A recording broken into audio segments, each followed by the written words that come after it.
biratti qabadhee tan jira.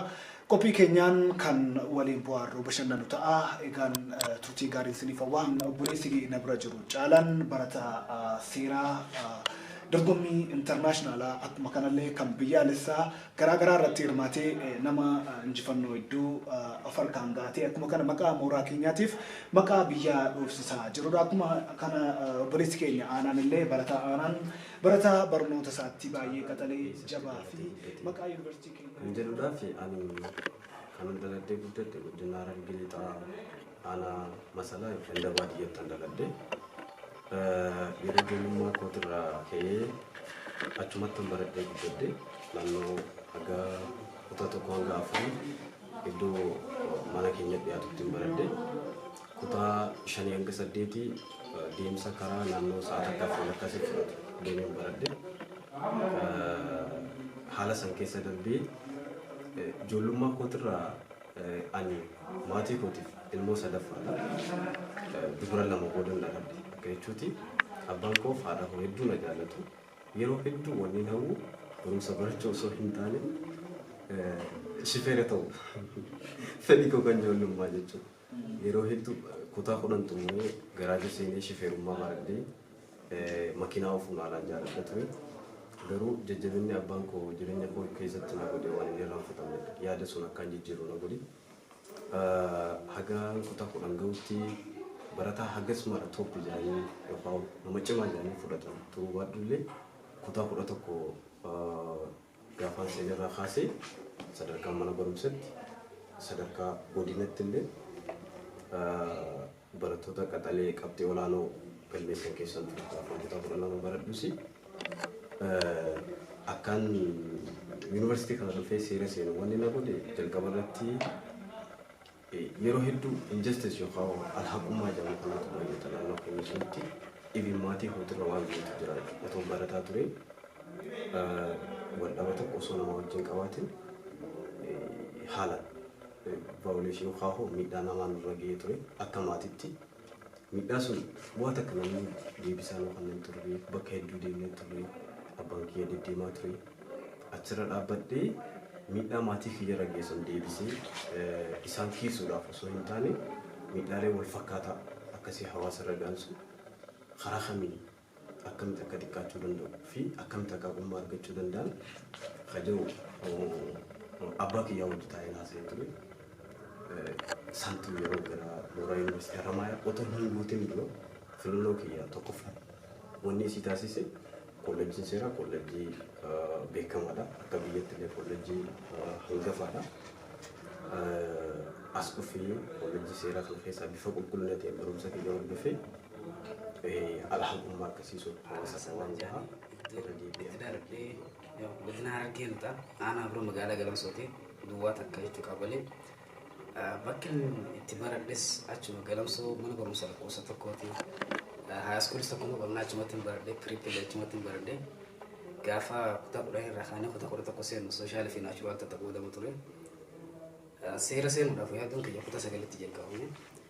Kutaa 10 irraa 11 yeroo seenu social fi natural ta'uu waan godhamu jecha an barattoota qabxii olaanaa fidan keessa jira. Barattoonni qabxii olaanaa fidan immoo natural seenan mala social seenu dorgaadha. Sababa sanii 3 kan fide 2 fide jalqaba galmaa'ee akkasiin booda duwwaa ta'uu soba ta'uu isaa itti hime akkasiin naaf dhiisanii sooshaal seenaa isaan na fudhachuudhaan duratti harmeen ta'u immoo yoo isaan sooshaal seenaa qobaatan biyya biratti si barsiisan malee naachuraal waan hin barbaanne hin baratin naannetti. Kutaa 9tti barataa sooshaaliif uumame akkasitti tiniif beekan sanboota kutaa 12 akkasii qabxii olaanaa fidee yuunivarsiitii Haramaayaa tokkoffarra guutee dhufe gaafa fireeshmaanii yeroon seenu yeroon dhufu immoo an barataa seera yoo seera seenu yuunivarsiitii dhiisee sadarkaa sanarra nama seera malee ammaaraatti yoo filannoo biraa hin qabne jechuudha. So I want to be a great lawyer jechuudha. Yaanni kiyya sanii yoo caasaa kiyya caalaachuu nutti fireeshmaa irraa eegallee hanga ammaa hojii jirra saayidii jechuudha. So seera seeroo mamiin qabu ture. Achirraa keeti mallee kan dhufe jalarraa keeti deeggarsa maatii irraa kan kee jalarraa jechuun fedhii kan keessi eeguudhaan akkasitti jechuudha maatiin hundinuu osoo akkas godhanii waan yaadin baratan ijoolleen isaanii kan waan akkana barbaadan qaban fedhii isaanii yoo eegan arras darkaan irra ga'e kana caalarra akka isaan godhu waan barbaadan. Sadarkaa Afrikaatti darbeetu immoo sadarkaa addunyaatti dorgomaa akka isaan taasisaniif xinnummaatti yookaas ijoollummaatti kan keessa isaanitti dhalate fedhiin kun akka isaan dorgomoo gahoo taasisanii jira. Gara duraatti illee akkasiin akka addunyaalessaatti mo'attanii injifattan abdii guutuu qabna. Egaan mee namni moodela ta'e eenyudha yookiis nama laaltee waan tokko yoo argite yoo hubatte waan sun rool moodel jettee qabatte jeen amana.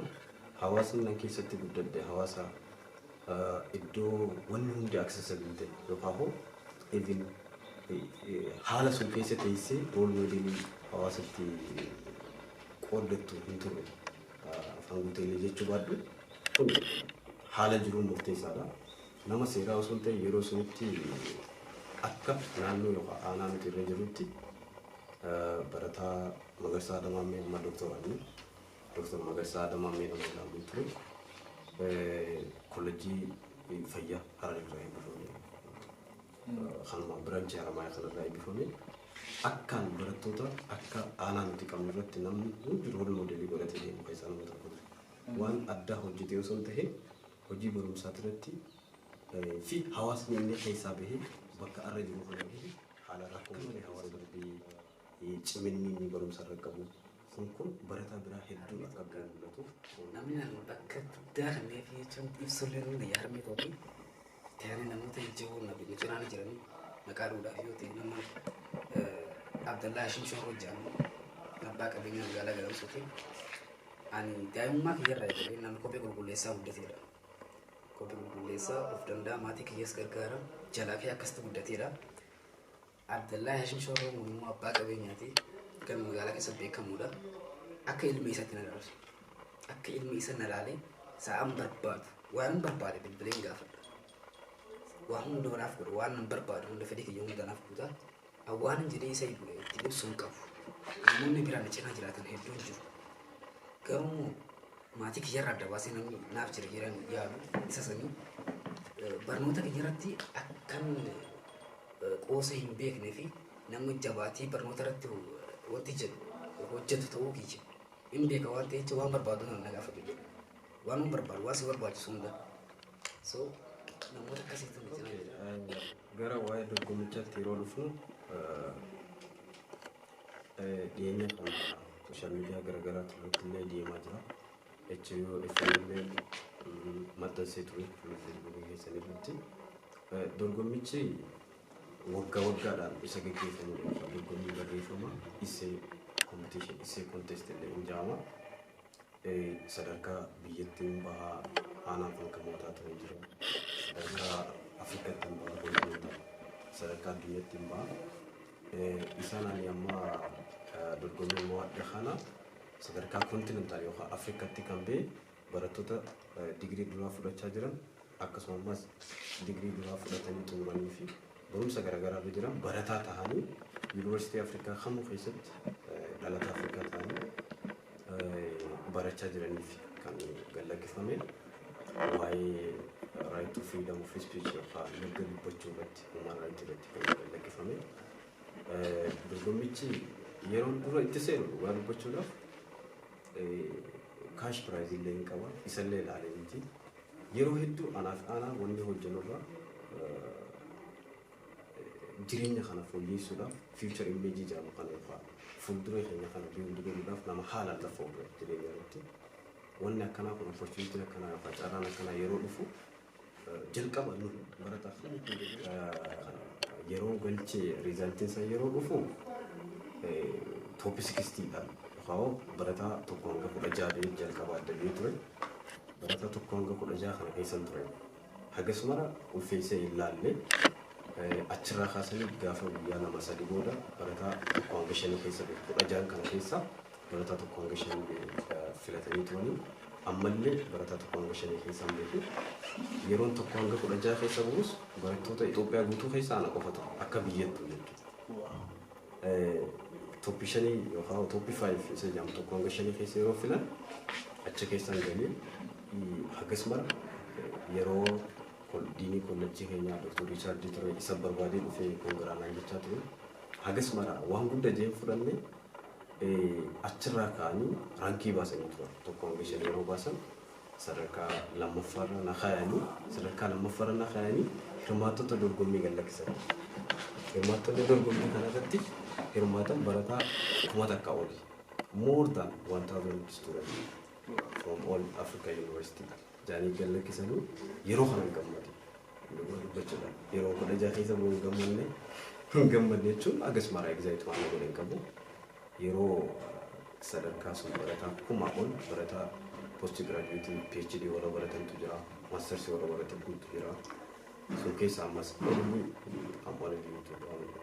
student from Ethiopia barataa Ethiopia keessa tokko ta'u hedduu na gammachiisee ture dorgommichi environment naannoo jiru hundi waan reinforces godhu si jajjabeessaa namni baga gammadee sinjaa kana caalaa akka hojjettuuf si dhagahama jireenya kiyya keessa waan guddaa tokko buusee jalqaba dogongora tokko kan hojjetu jira dogongora santo na barsiise dorgommii wayii tokkotu jira sanboo dorgommii sanarratti interbaachii jira barattoota maasii jidduutti kan gaggeeffamu gaafa sana biyyaatu migilaatu qomu jedheen dorgommii sana keessa of baase namni achirratti hirmaanne ammoo dorgommiilee yuunivarsiitii kana bakka bu'ee hin hirmaatu bakka biraa deeme sababa saniitiif carraa hedduutu migilaa cufamee ture gana tana booda akkan dogongora akkasii akkan hojjechuun qaamni ofirratti murteesse sanboodarra dandeettii ilaalanii akkasitti carraa tokkoon haalanii yuunivarsiitii kana bakka bu'ee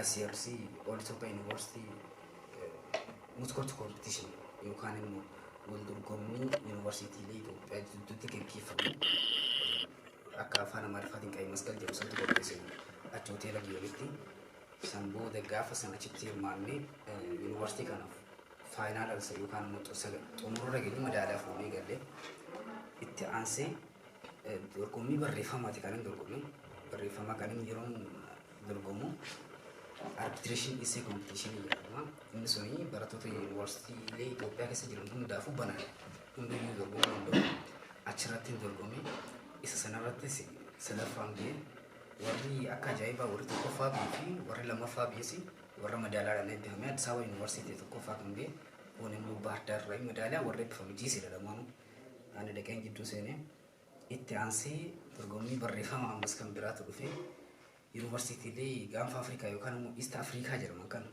East Afrikaa irra jedhaman kan hunda barataa baratuuf kan banaateetu jira achirrattis nama dorgomu yeroo achirratti dorgomu top 10 keessa yookaan immoo sadarkaa tokko hanga 10 keessa kan jiru ana qofa akka Itoophiyaatti ana qofa achillee sadarkaa sadaffaan hin xumureen isa akka East Africa irratti dorgommii kana irratti immoo nama galatoofachuu barbaadu kan bira kutuun barbaannetu jira barsiisaa keenya Nuuroo Bayaanii fi Barsaa Baacaa dabalatee isaan kana baay'ee galatoofachuu barbaada ammas dorgommiin hin dhaabbanne ittuma fufee dorgommiin itti aanu reetinkiin Itoophiyaa kan jirutu dhufe rakkoo Itoophiyaan qabdu furmaata ishee waan jirutu dhufe inni kun baay'ee ulfaataadha barataa qofa osoo hin ta'in dargaggeessa biyya tanaa Itoophiyaadha kan umrii 8 hanga 35 hundaafuu banaadha. San booda barreeffama san dorgommiin namoota 15 keessaa filatama 15 san keessa galee. Amma immoo namoota 15 san keessaa nama 5 fudhannaati fooyyeessa jedhanii sanan hojjechaa jira. Wanta kana keessa ammas Afrikaan Laayibartii kan balleessa Israa'el fi caalan injifatanis irratti normaadde. Seemistara dabre keessa hojii kana hojjechaatuma waan ammas grade 4 fite. Kan dari jechuudha. Teessisii malee hunda FT jira.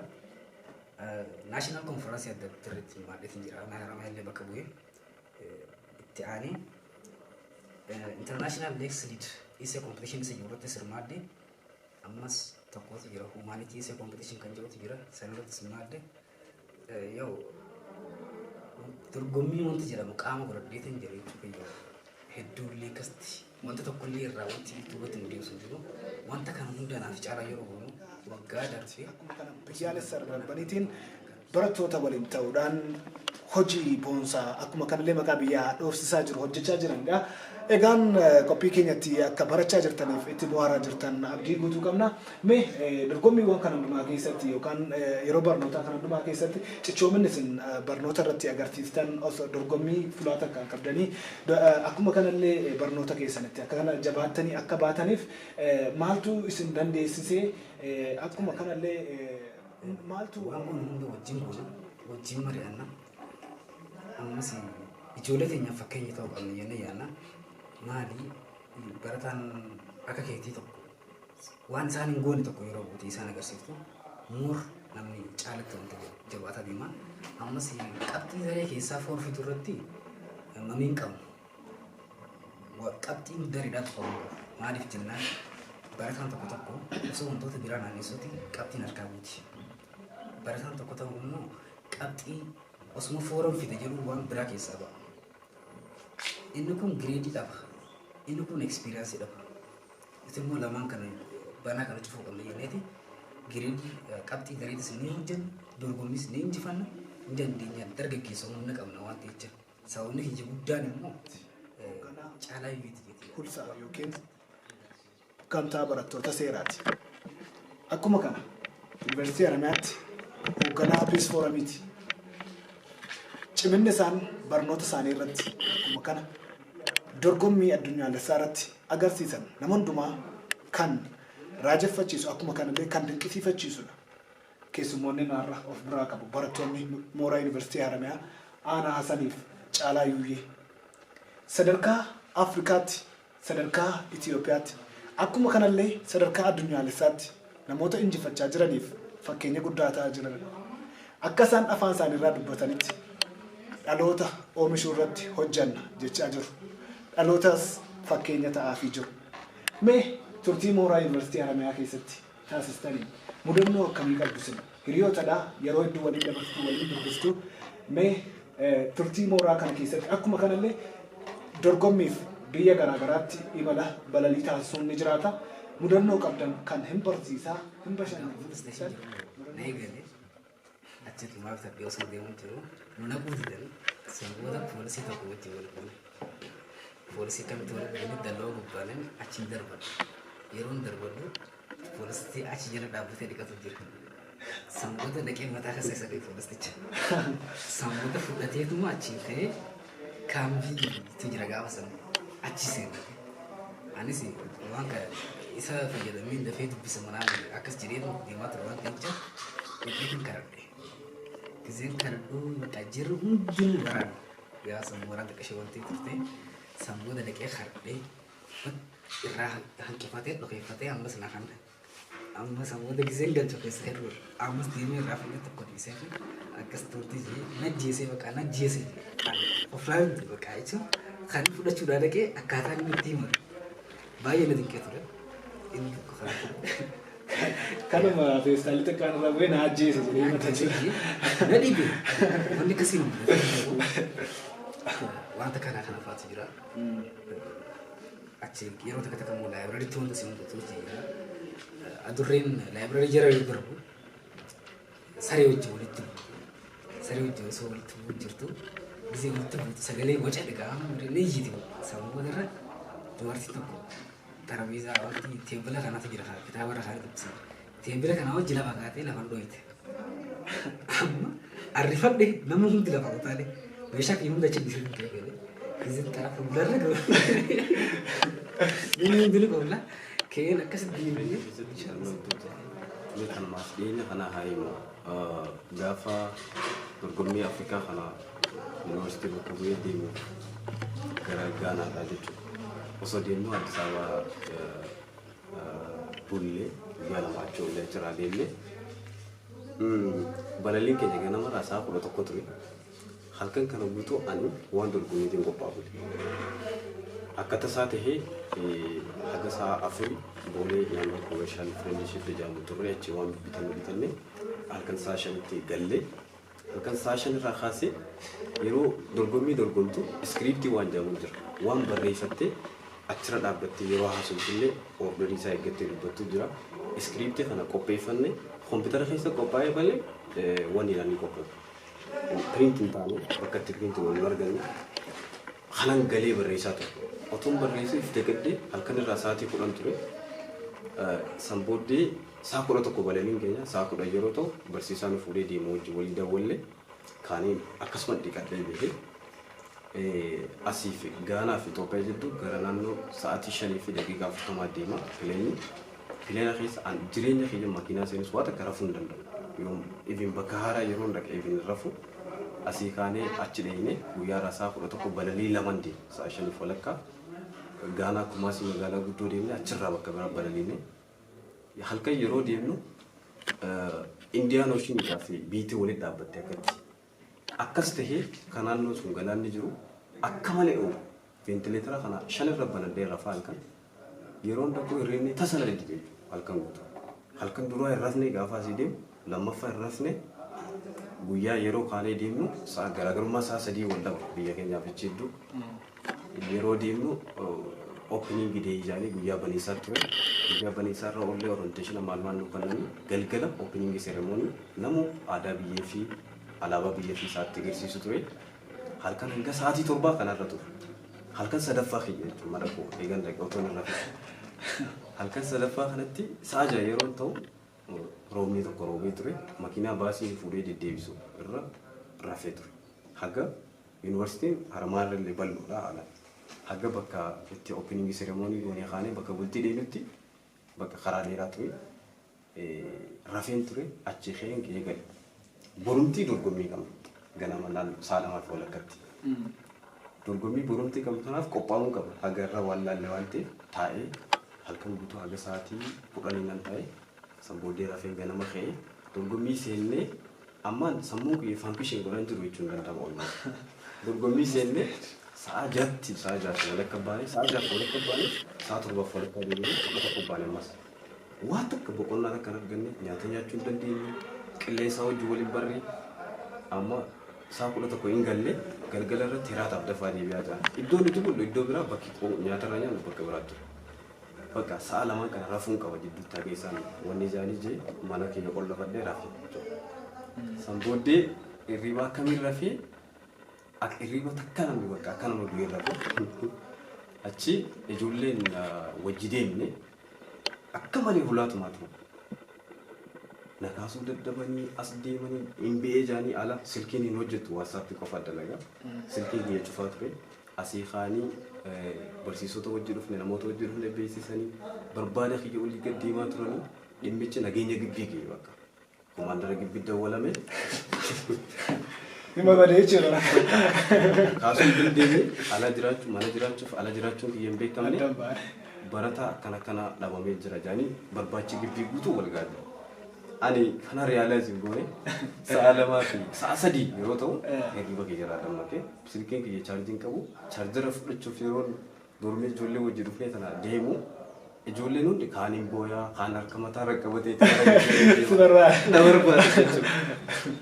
Akka malee rifate maal taatan ijoollee yeroo jiru namni deebisaa naaf hin bakka namni hundi irra bashamee barataan achi waan na ajjeesan yookaan waan an du'e itti fakkaate waan badii itti fakkaate achi ka'ee barsiisoti simamee gidduu jechuun anarratti illee waan ta'u baatu namarratti waan dhiibbaa guddaa fide jee guddaa wadheen ture.